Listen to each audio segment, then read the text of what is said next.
మనకు దాని ఫలితం కూడా దక్కుతుంది. కానీ చాలాసార్లు ఏం జరుగుతుంది అంటే శ్రమ మనం చేస్తాం, కానీ ఫలితం మాత్రం వేరే వారికి దక్కుతుంది, లేదా వేరే ఎవరైనా తీసుకుంటారా.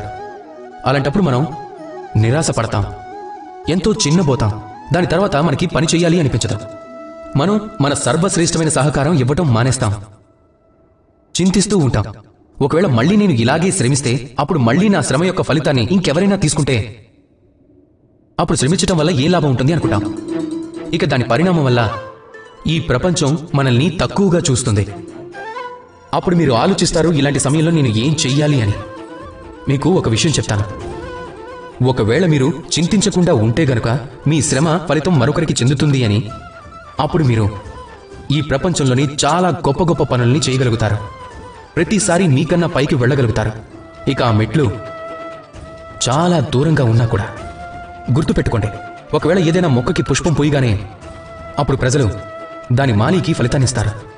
కానీ ఎప్పుడైతే సుగంధం వస్తుందో అప్పుడు ప్రజలు మాలీకి కాదు, పుష్పాన్ని గుర్తు చేసుకుంటారు. అందుకని నిరంతరంగా ప్రయత్నిస్తూ ఉండండి, శ్రమిస్తూ ఉండండి. మీకు ఫలితం తప్పకుండా లభిస్తుంది. ఒకవేళ వేరొకరు మీకు ఫలితం ఇవ్వటం మర్చిపోయినా కూడా ఈ ప్రకృతి ఎప్పటికీ మర్చిపోదు. రాధాకృష్ణ.